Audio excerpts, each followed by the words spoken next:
तो आज की इस वीडियो में बात करेंगे फुल टाइम ऑनलाइन बदमाश और पार्ट टाइम फिटनेस इन्फ्लुएंसर रजत दलाल के बारे में। वैसे तो ये एक फिटनेस इन्फ्लुएंसर है, लेकिन ये फेमस अपनी फिटनेस या फिर बॉडी के लिए नहीं है। ये सोशल मीडिया में फेमस है बदमाशी और गुंडागर्दी करने के लिए। इसके अलावा इनके ऊपर एक नहीं काफी सारे FIR है। इनके बारे में काफी सारे लोग ये बोलते हैं कि इस क्रिमिनल आदमी को अरेस्ट करना चाहिए, वहीं कुछ लोग ये बोलते हैं कि इसकी ID ही बैन कर देना चाहिए। इसके अलावा काफी सारी जनता ऐसी भी है जो रजत दलाल के बदमाशी भरे काम को सपोर्ट करते हैं। रजत को समझाने के बजाय कि ये सब नहीं करना चाहिए, वो उल्टा कमेंट्स करते हैं कि इसको मारो उसको मारो। और मीम पेजेस भी इस आदमी को काफी ज्यादा सपोर्ट करते हैं कि भैया ये तो ऑनलाइन गैंगस्टर है। रजत दलाल अपने एक दो हरकतों की वजह से फेमस नहीं है, वो उल्टा अपने काफी सारे हरकतों के लिए फेमस है। और दूसरी बात, रजत दलाल बार बार क्राइम करता है और उसके ऊपर FIR भी होती है, लेकिन उससे उसे कोई भी फर्क नहीं पड़ता है। इसके अलावा वो अरेस्ट होने के बाद भी जल्दी बाहर आ जाता है। तभी तो भाई खुल्लम खुल्ला सोशल मीडिया में गंदगी मचा रहा है। ऑनलाइन धमकी देना तो भाई का रोज का काम है।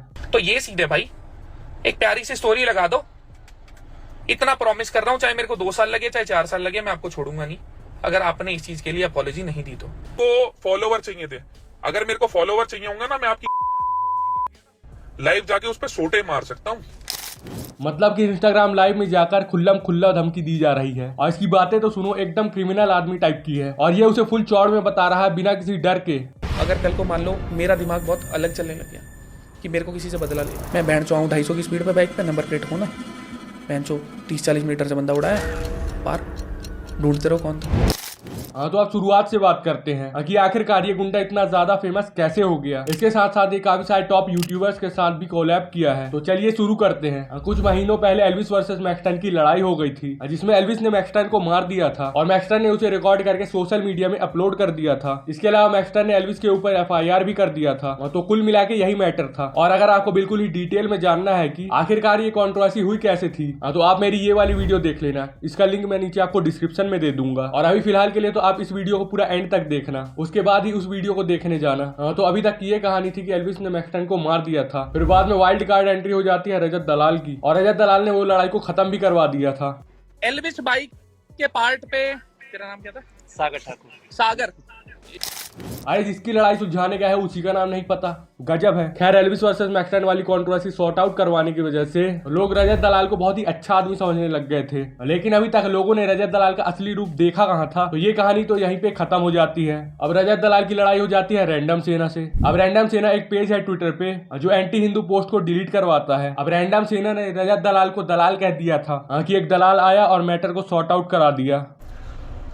आपने अभी एक कहीं वीडियो डाली है, एक दलाल आया जिसका नाम ही दलाल है। फिर इस कंट्रोवर्सी में काफी ज्यादा गाली गलौज हुआ। एक तो ये रजत दलाल जब देखो तब इंस्टाग्राम लाइव में आकर धमकी दिया करता था। अब इस कंट्रोवर्सी में रजत दलाल सही है या फिर रैंडम सेना सही है, इससे अपने को कोई लेना देना नहीं है, क्योंकि अभी सिर्फ हम ये बात कर रहे हैं कि रजत दलाल ने कौन कौन सी कंट्रोवर्सी करी। फिर इसके बाद वो कंट्रोवर्सी करते हैं एक फिटनेस इन्फ्लुएंसर से जिसका नाम है राजवीर फिटनेस। अब ये दोनों भी बार बार इंस्टाग्राम लाइव में जा रहे थे और एक दूसरे को धमकी दे रहे थे और दोनों ही बार बार एक दूसरे की लोकेशन में जा रहे थे। और जब एक आदमी दूसरे आदमी की लोकेशन में पहुंचता था, फिर दूसरा आदमी उस लोकेशन से निकल के कोई अलग ही लोकेशन में पहुंच चुका होता था और ये हंगामा काफी टाइम तक चला था। देखो, अगर ये लोग चाहते तो ये पर्सनली भी बात करके मैटर सॉर्ट आउट कर सकते थे, लेकिन ये लोग बार बार वीडियो ही अपलोड कर रहे थे। अब क्वेश्चन ये आता है कि ये लोग पर्सनली कॉल पे बात करके या फिर मिलके मैटर क्यों नहीं सॉर्ट आउट कर रहे थे। अब इसके पीछे का रीजन भी बहुत ही ज्यादा इंटरेस्टिंग है, लेकिन वो सब चीज मैं आपको वीडियो में आगे बताऊंगा। बाकी इनकी ऑनलाइन कंट्रोवर्सी तो रियल हाथापाई पे भी उतरने वाली थी। पब्लिकली बोल रहा हूं, एक्सेप्ट कर रहा हूं, पीछे नहीं हटूंगा। एक बंद कमरे में, केज में, रिटर्न डॉक्यूमेंट साइन, तुम दोनों, मैं अकेला, कोई रूल कोई रेगुलेशन, तुम दो मैं अकेला। लेकिन फिर बाद में इनका मैटर सॉर्ट आउट हो जाता है, वो भी बिना मारपीट के। फिर इसके बाद रजत दलाल कंट्रोवर्सी कर लेता है कैरी मिनाटी के साथ। अब रजत दलाल ने कैरी मिनाटी के साथ कंट्रोवर्सी क्यों करी? अब इसके पीछे का कारण ये है कि कैरी मिनाटी ने रजत दलाल को रोस्ट कर दिया था। सही में माइटी राजू है। पैसे देने? पैसे नहीं तो और क्या देगा? 8वीं क्लास में करता था मैं। ये बुलाता है क्या लोकेशन पे? कहाँ? डिज्नीलैंड। गुंडा बनना था, छपरी बन गया, और छपरी होने के तो फायदे बहुत है। अब इसके बाद रजत दलाल एक रील अपलोड करता है और वो उसमें कैरी को धमकी देता है कि वो अपनी वीडियो से उनका पार्ट ट्रिम कर दे और अपोलोजाइज करे, यानी कि माफी मांगे। तो कैरी को ये सब कंट्रोवर्सी करके रजत को फेमस करने का शौक तो था नहीं, इसलिए उन्होंने वीडियो से उनका पार्ट ट्रिम कर दिया और सॉरी भी बोल दिया था। बाकी इस वीडियो से कैरी ने वो वाला पार्ट उड़ाया था। तो ये मैटर तो यहीं पे खत्म हो जाता है। फिर इसके कुछ समय बाद एक नया प्लेयर एंट्री मारता है जिसका नाम है एजाज खान। अब इसको कैरी मॉल में मिलता है और वो कैरी से जबरदस्ती सॉरी बुलवाता है। अब सॉरी बुलवाने की वजह ये थी कि पास्ट में कैरी मिनाटी ने एजाज खान को रोस्ट कर रखा है, बस उसी चीज का बदला एजाज खान कैरी से अभी ले रहा है। अब इसमें वापस एंट्री होती है रजत दलाल की, क्योंकि रजत दलाल एजाज खान के ऊपर गुस्सा हो गए थे, क्योंकि एजाज खान ने जबरदस्ती कैरी से सॉरी बुलवाया था। फिर कुछ टाइम तक इनके बीच में बहसबाजी चलती है सोशल मीडिया पे। अब बढ़ते हैं अगले लफड़े की ओर। एक लड़के ने रजत दलाल का एक मीम बना के सोशल मीडिया पर अपलोड कर दिया और वो रील कुछ इस प्रकार की थी। इसमें उस लड़के ने लिखा था कि रोज सुबह अपना मुंह दिखाकर मेरा दिन खराब करता हुआ माइटी राजू। इसके बाद रजत दलाल ने उस लड़के को मुर्गा बनवाया और उससे अपने आप को पापा बुलवाया। ऑनलाइन गैंगस्टर से चल अच्छे से।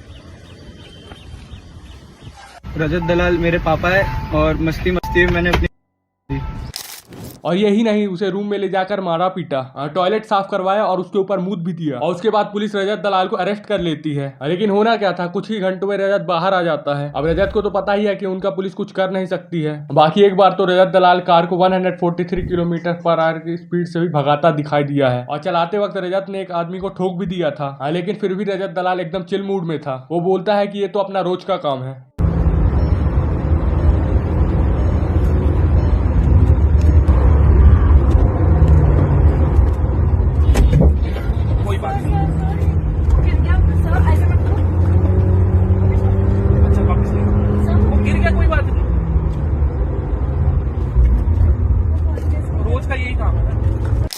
अब बात ऐसी है कि उसे भी पता है कि पुलिस तो मेरा कुछ कर पाएगी नहीं, इसीलिए तो वो ये सब हरकतें बड़े आराम से कर रहा है। और एक्चुअली होता भी वैसा ही है। और इतना सब कुछ करने के बाद भी भाई का बहाना तो सुनो।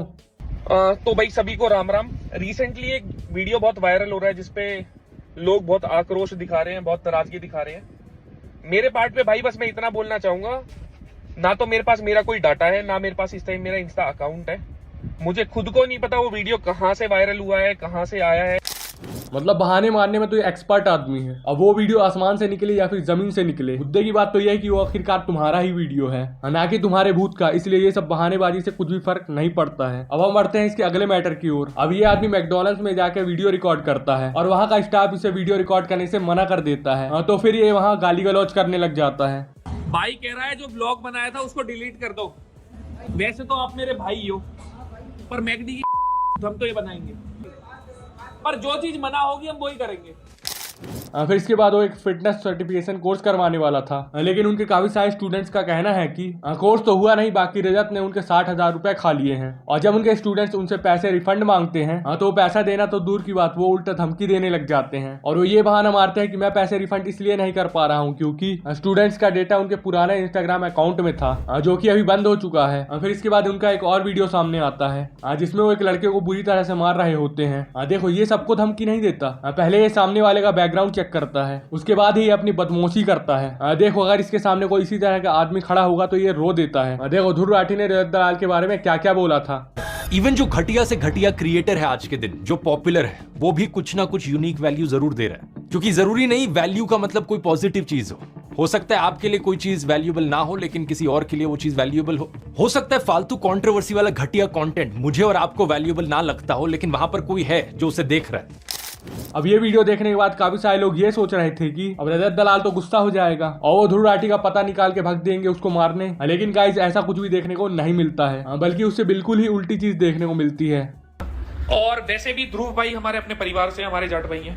मैं मेरे किसी भाई से मैं गलत हूँ या वो गलत हो, मैं कलेश नहीं कर सकता।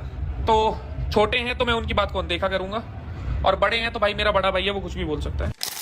मैं आपको एक एग्जांपल समझाता हूँ कि मैं कहना क्या चाहता हूँ। जब मैक्सटन वर्सेस एल्विस की कंट्रोवर्सी हुई थी तब एल्विस ने मैक्सटन को कूट दिया था, लेकिन जब बिग बॉस में सलमान खान ने एल्विस को गरियाया था तब एल्विस ने रो देना ही एक बेटर ऑप्शन समझा, क्योंकि मारने से पहले ये भी तो चेक करना पड़ता है कि सामने वाला मेरा क्या क्या कर सकता है। अब सलमान खान मैक्सटन की तरह कोई आम आदमी तो है नहीं कि कोई आएगा और उसे कूट के चल देगा। एल्विस को पता है कि वो सलमान खान को मार पाएगा नहीं, और अगर गलती से टच भी कर दिया तो आगे क्या होगा वो आपको पता ही है। आपने रजत को काफी सारे क्राइम्स करते देख ही लिया है। वैसे भी हाल ही में पुलिस पुलिस ने एक आदमी को अरेस्ट कर लिया है क्योंकि वो वीडियो बनाने के चक्कर में एक आदमी को ऊपर व्हाइट कलर का फोम टाइप का कुछ स्प्रे कर दिया था। बाकी भाई की कंडीशन देख के समझ में आ रहा है कि भयंकर कुटाई हुई है, तभी तो वो सही से चल तक नहीं पा रहा है। इस आदमी ने तो सिर्फ स्प्रे किया था तब इसकी इतनी ज्यादा कुटाई हो गई। लेकिन दूसरी तरफ रजत दलाल किसी आदमी को कार से ठोक देता है, वो भी 143 किलोमीटर पर आवर की स्पीड से। लेकिन उनको कुछ खास ट्रीटमेंट नहीं दिया जाता, जैसे कि आपने पिछले वाले केस में देखा। बस थोड़ी बहुत फॉर्मेलिटीज करके छोड़ दिया जाता है। और कुछ महीनों पहले एक केस बहुत ही ज्यादा ट्रेंड कर रहा था, जिस केस का नाम है पुणे पोर्सा केस। इस केस में होता यह है कि एक लड़का दारू पी के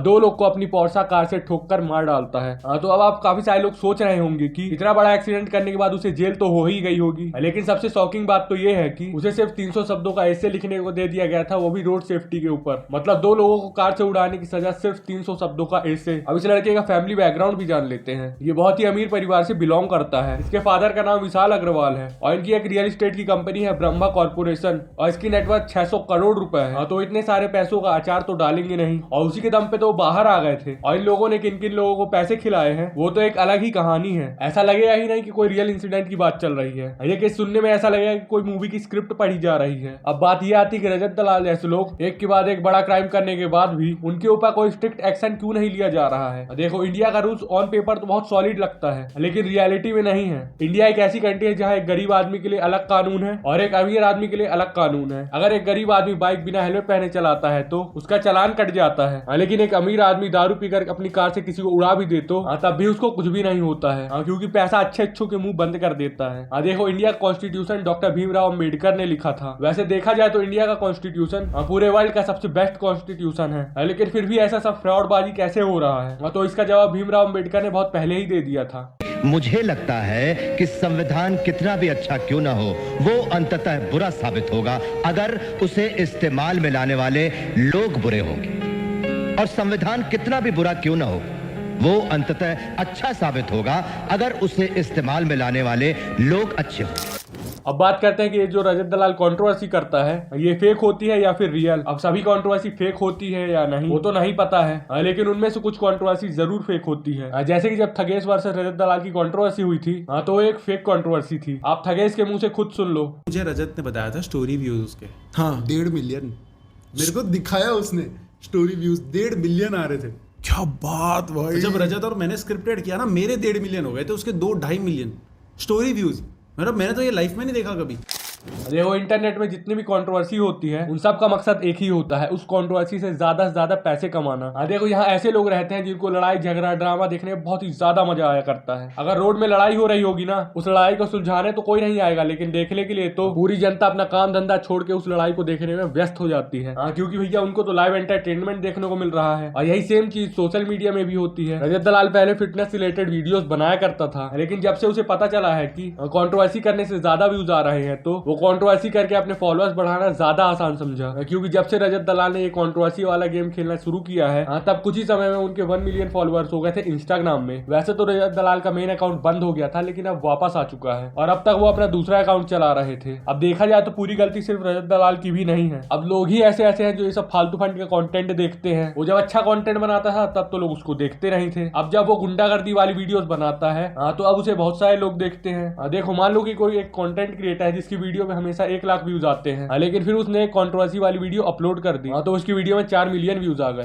तो फिर वो भी उसी तरह कंटेंट बनाता है जो लोगों को पसंद है और जिसमें ज्यादा व्यूज आते हैं। देखो, ये तो अब इनका धंधा बन चुका है। ये पहले कंट्रोवर्सी करते हैं, उसके बाद इनके तगड़े व्यूज आ जाते हैं, और तगड़े व्यूज मतलब मोटा पैसा। ब्रांड्स इनको मोटा पैसा देते हैं इंस्टाग्राम में स्टोरी लगाने का, क्योंकि इनके पास है ऑडियंस। ब्रांड को कोई फर्क नहीं पड़ता है कि उसने गाली खा के ऑडियंस जोड़ी है या फिर कुछ अच्छा कंटेंट क्रिएट करके। ब्रांड सिर्फ और सिर्फ ऑडियंस देखती है। अगर आपके पास ऑडियंस है तो पैसा लो और प्रमोट करो, बात खत्म। देखो, जितने भी लोग सोशल मीडिया में कंट्रोवर्सी करते हैं उन सभी का सिर्फ और सिर्फ एक ही मकसद होता है, और वो है ज्यादा से ज्यादा पैसे कमाना। और वैसे भी controversies on social media are popularity stunts, don't take it seriously. जैसे ही आप देख ही सकते हो कि सभी लोग एक दूसरे से कंट्रोवर्सी करके एक ही ब्रांड का प्रमोशन करके सब पैसे कमा रहे हैं। और यहाँ पे रैंडम से कहना है कि रजत दलाल ब्रांड प्रमोशन करके महीने का 50 लाख रुपए कमा लेता है।